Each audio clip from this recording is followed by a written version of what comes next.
आप सभी को मेरा नमस्कार। मैं आपके समक्ष लाला श्रीनिवास दास द्वारा रचित हिंदी का सर्वप्रथम मौलिक उपन्यास परीक्षा गुरु उपन्यास लेकर आई हूँ। यह उपन्यास आपके नेट सेट के लिए बहुत ही उपयोगी है, तो चलिए हम इसे प्रारंभ करते हैं। प्रकरण 7 सावधानी होशियारी। सब भूतन को तत्व लख कर्म योग पहचान। मनुजन के यत्नि लखी सो पंडित गुणवान। तारांकन बेदूर पे जिगरे। यहाँ तो आप अपने कहने पर खुद ही पक्के न रहें। आपने कैलिप्स और डियोन का दृष्टांत देकर यह बात साबित की थी कि किसी की जाहिरी बातों से उसको परीक्षा नहीं हो सकती, परंतु अंत में आपने उसी के कामों से उसको पहचानने की राय बतलाई। बाबू बैजनाथ ने कहा, मैंने कैलिप्स के दृष्टांत में पिछले कामों से पहली बातों का भेद खोलकर उसका निज स्वभाव बता दिया था। इसी तरह समय पाकर हर आदमी के कामों से मन की वृत्तियों पर निगाह करके उसकी भलाई पहचानने की राह बतलाई, तो इससे पहली बातों से क्या विरोध हुआ? लाला ब्रजकिशोर पूछने लगे। अच्छा, जब आपके निकट मनुष्य की परीक्षा बहुत दिनों में उसके कामों से हो सकती है, तो पहले कैसा बर्ताव रखे? क्या उसकी परीक्षा न हो जब तक उसको अपने पास न आने दे?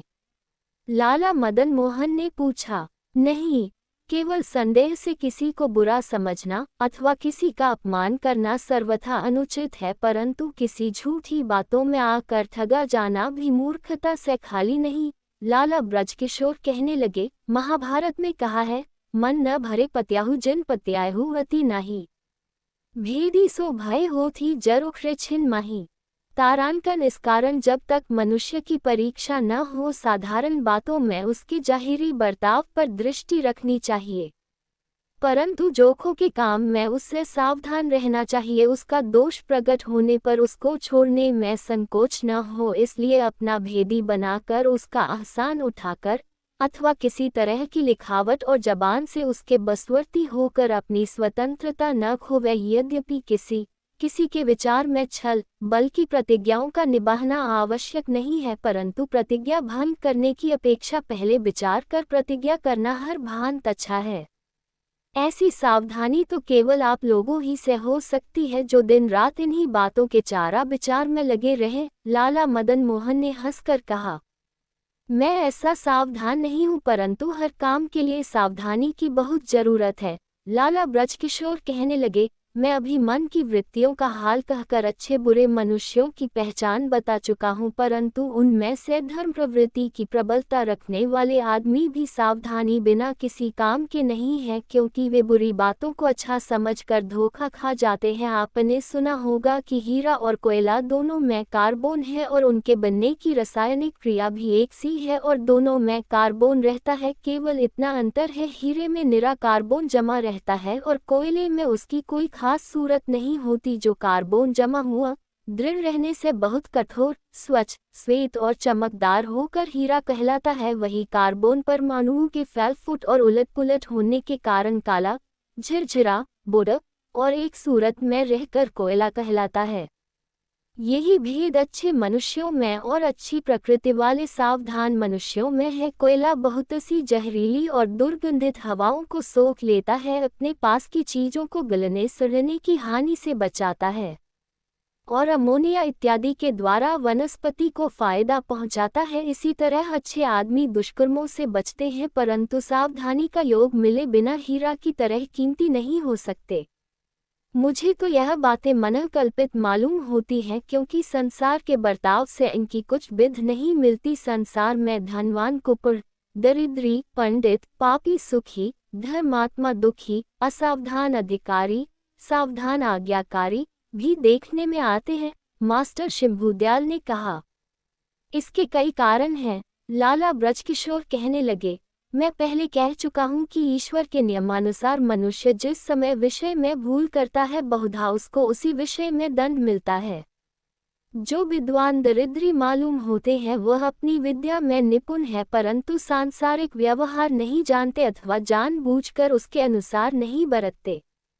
इसी तरह जो कुपर धनवान दिखाई देते हैं वह विद्या नहीं पढ़े परंतु द्रव्योपार्जन करने और उसके रक्षा करने की रीति जानते हैं। बहुधा धनवान रोगी होते हैं और गरीब निरोग्य रहते हैं। इसका ये कारण है कि धनवान द्रव्योपार्जन करने की रीति जानते हैं परंतु शरीर की रक्षा उचित रीति से नहीं करते, और गरीबों की शरीर रक्षा उचित रीति से बन जाती है परंतु वे धनवान होने की रीति नहीं जानते। इसी तरह जहाँ जिस बात की कसर होती है वहाँ उसी चीज की कमी दिखाई है, परंतु कहीं कहीं प्रकृति के विपरीत पापी सुखी, धर्मात्मा दुखी, असावधान अधिकारी, सावधान आज्ञाकारी दिखाई देते हैं।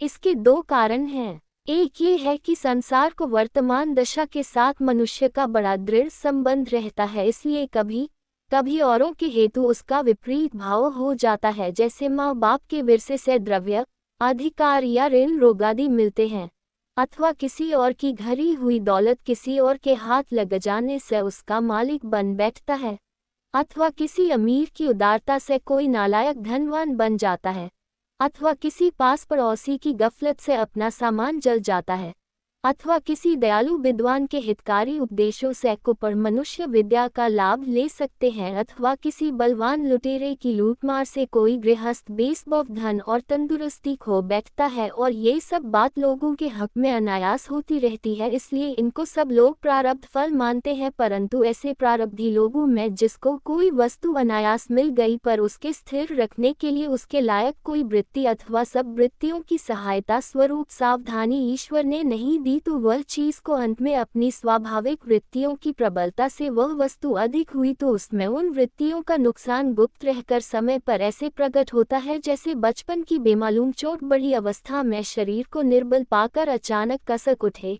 या शतरंज में किसी चाल की भूल का असर 10-20 चाल पीछे मालूम हो। पर ईश्वर की कृपा से कोई वस्तु मिलती है तो उसके साथ ही उसके लायक वृद्धि भी मिल जाती है, या ईश्वर की कृपा से किसी कायम मुकाम प्रतिनिधि वगैरह की सहायता पाकर उसके ठीक ठीक काम चलने का बानक बन जाता है, जिससे वह नियम निभे जाते हैं। परंतु ईश्वर के नियम मनुष्य से किसी तरह नहीं टूट सकते। मनुष्य क्या, मैं जानता हूँ, ईश्वर से भी नहीं टूट सकते। बाबू बैजनाथ ने कहा कि उसी नपुन नहीं परंतु होते में की शरीर, इसी परंतु नकारी बार को और अधिकार के हाथ से कोई अपना से कुपर से कोई के हक में, परंतु ऐसे में के लिए नी ईश्वरता से वह ऐसे प्रगट बेल पाकर 20 चाल। ऐसा विचारना अनुचित है। ईश्वर को सब सामर्थ्य है। देखो प्रकृति का यह नियम सब जगह एक सा देखा जाता है कि गर्म होने से हर एक चीज फैलती है और ठंडी होने से सिमट जाती है। यही नियम 212 डिग्री तक जल के लिए भी है, परंतु जब जल बहुत ठंडा होकर 32 डिग्री पर बर्फ बनने लगता है तो वह ठंड से सिमटने के बदले फैलता जाता है और हल्का होने के कारण पानी के ऊपर तैरता रहता है। इसमें जल जंतुओं की प्राणरक्षा के लिए ये साधारण नियम बदल दिया गया। ऐसी बातों से उसकी अपरिमित शक्ति का पूरा प्रमाण मिलता है। उसने मनुष्य के मानसिक भावादि से संसार के बहुत से कामों का गुप्त संबंध इस तरह मिला रखा है कि जिसके आभास मात्र से अपना चित्त चकित हो जाता है। यद्यपि ईश्वर के ऐसे बहुत से कामों की पूरी थाह मनुष्य की तुच्छ बुद्धि को नहीं मिली, तथापि उसने मनुष्य को बुद्धि दी है, इसलिए यथाशक्ति उसके नियमों का विचार करना, उनके अनुसार बरतना और विपरीत भाव का कारण ढूंढना उसको उचित है। सो मैं अपनी तुच्छ बुद्धि के अनुसार एक कारण पहले कह चुका हूँ। दूसरा यह मालूम होता है कि जैसे तारों की छाह चंद्रमा की चांदनी में और चंद्रमा की चांदनी सूर्य की धूप में मिलकर अपने आप उसका तेज बढ़ाने लगती है, इसी तरह बहुत उन्नति में साधारण उन्नति अपने आप मिल जाती है। जब तक दो मनुष्यों का अथवा दो देशों का बल बराबर रहता है कोई किसी को नहीं हरा सकता, परंतु जब एक उन्नतिशाली होता है, आकर्षण शक्ति के नियमानुसार दूसरे की समृद्धि अपने आप उसकी तरफ को खींचने लगती है। देखिए, जब तक हिंदुस्तान में और देशों से बढ़कर मनुष्य के लिए वस्त्र और सब तरह के सुख की सामग्री तैयार होती थी, रक्षा के उपाय ठीक ठीक बन रहे थे, हिंदुस्तान का वैभव प्रतिदिन बढ़ता जाता था, परंतु जब से हिंदुस्तान का एका टूटा और देशों में उन्नति हुई, बाफ और बिजली आदि कुलों के द्वारा हिंदुस्तान की अपेक्षा थोड़े खर्च और थोड़ी मेहनत और थोड़े समय में सब काम होने लगा, हिंदुस्तान की घटती के दिन आ गए। जब तक हिंदुस्तान इन बातों में और देशों की बराबर उन्नति न करेगा, ये घाटा कभी पूरा न होगा। हिंदुस्तान की भूमि में ईश्वर की कृपा से उन्नति करने के लायक सब सामान बहुतायत से मौजूद है। केवल नदियों के पानी ही से बहुत तरह की कलें चल सकती हैं, परंतु हाथ हिलाए बिना अपने आप ग्रास मुख में नहीं जाता। नई युक्तियों का उपयोग किए काम नहीं चलता। पर इन बातों से मेरा यह मतलब हरगिज नहीं है कि पुरानी सब बातें बुरी और नई सब बातें एकदम अच्छी समझ ली जाएं।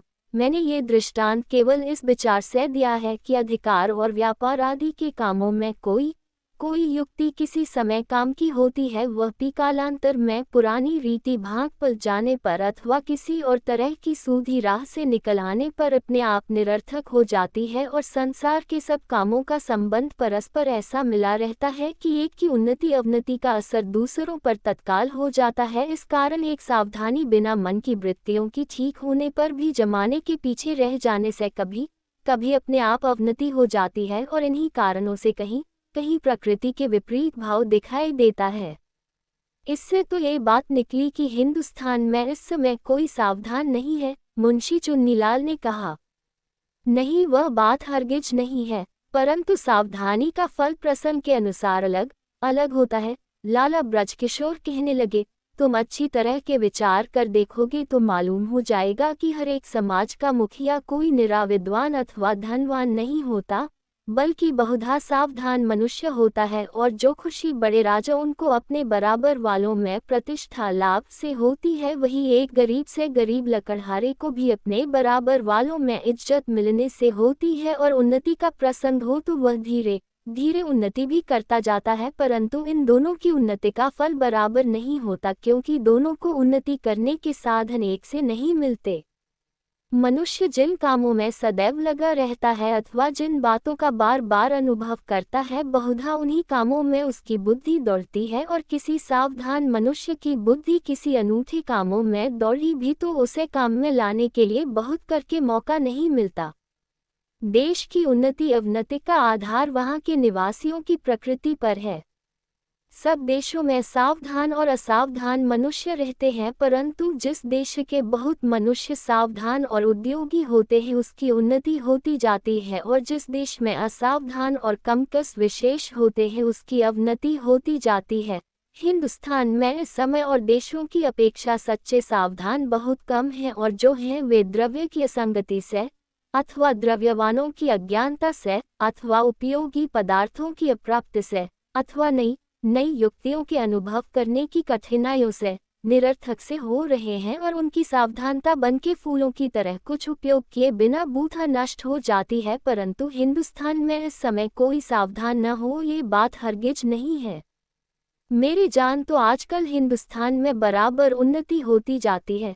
जगह जगह पढ़ने लिखने की चर्चा सुनाई देती है, और लोग अपना हक पहचानने लगे। बाबू बैजनाथ ने कहा, इन सब बातों में बहुत सी स्वार्थपरता और बहुत सी अज्ञानता मिली हुई है, परंतु हकीकत में देशोन्नति बहुत थोड़ी है। लाला ब्रजकिशोर कहने लगे, जो लोग पढ़ते हैं वे अपने बाप दादों का रोजगार छोड़कर केवल नौकरी के लिए पढ़ते हैं, और जो देशोन्नति के हेतु चर्चा करते हैं उनका लक्ष्य अच्छा नहीं है। वे थोथी बातों पर बहुत हल्ला मचाते हैं, परंतु विद्या की उन्नति, कलों के प्रचार, पृथ्वी की पैदावार बढ़ाने की नई युक्ति और लाभदायक व्यापार आदि आवश्यक बातों पर जैसा चाहिए ध्यान नहीं देते, जिससे अपने यहाँ का घाटा पूरा हो। मैं पहले कह चुका हूँ कि जिन मनुष्यों की जो वृत्तियाँ प्रबल होती हैं वह उनको खींच खांच कर उसी तरफ ले जाती हैं। सो देख लीजिए कि हिंदुस्तान में इतने दिन से देशोन्नति चर्चा हो रही है, परंतु अब तक कुछ उन्नति नहीं हुई, और फ्रांस वालों को जर्मनी वालों से हारे अभी पूरे 10 वर्ष नहीं हुए, जिसमें फ्रांस वालों ने सच्ची सावधानी के कारण ऐसी उन्नति कली कि वे आज सब सुधरी हुई बलायतों से आगे दिखाई देते हैं। अच्छा, आपके निकट सावधानी की पहचान क्या है? लाला मदन मोहन ने पूछा। सुनिए, लाला ब्रजकिशोर कहने लगे, जिस तरह 5-7 गोलियां बराबर चुन दी जाएं और उनमें से सिर की एक गोली को हाथ से धक्का दे दिया जाए तो हाथ का बल, पृथ्वी की आकर्षण शक्ति, हवा आदि सब कार्य कारणों के ठीक ठीक जानने से आपस में टकरा कर अंत की गोली कितनी दूर लुढ़केगी इसका अंदाज हो सकता है। इसी तरह मनुष्यों की प्रकृति और पदार्थों की जुदी जुदी शक्ति का परस्पर संबंध विचार कर दूर और पास की हर एक बात का ठीक परिणाम समझ लेना पूरी सावधानी है, परंतु इन बातों को जानने के लिए अभी बहुत से साधनों की कसर है और किसी समय ये सब साधन पाकर एक मनुष्य बहुत दूर दूर की बातों का परिणाम निकाल सके ये बात असंभव मालूम होती है। तथापि अपनी सामर्थ्य के अनुसार जो मनुष्य इस राह पर चले वह अपने समाज में साधारण रीति से सावधान समझा जाता है। एक मोमबत्ती एक तरफ से जलती हो और दूसरी दोनों तरफ जलती हो तो उसके वर्तमान प्रकाश पर न भूलना, परिणाम पर दृष्टि करना सावधानी का साधारण काम है और इसी से सावधानता पहचानी जाती है। आपने अपनी सावधानता जताने के लिए इतना परिश्रम करके सावधानी का वर्णन किया, इसलिए मैं आपका बहुत उपकार मानता हूँ। लाला मदन मोहन ने हंसकर कहा, वाजबी बात कहने पर मुझको आपसे ये तो उम्मीद ही थी। लाला ब्रजकिशोर ने जवाब दिया और लाला मदन मोहन से रुखसत होकर अपने मकान को रवाने हुए।